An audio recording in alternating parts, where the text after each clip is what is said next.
Magandang umaga sa inyo mga Kamar Vlog TV. So magpapagasolina muna tayo bago tayo magparehistro ng motor. Nga pala guys, buti na lang yung kakilala ko sa LTO.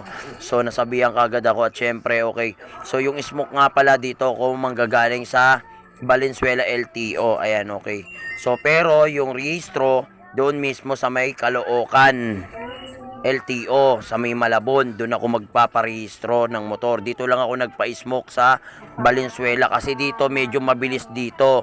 Doon sa Caloocan matagal, maraming pila ron, hindi ako ron nagpa-smoke, kaya dito ako sa Valenzuela bumagsak. At syempre, okay lang naman dahil medyo mabilis nga talaga, okay kahit na maraming ng tao.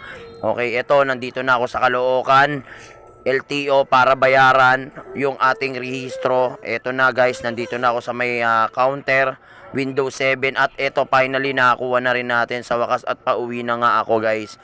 Ayan. Guys.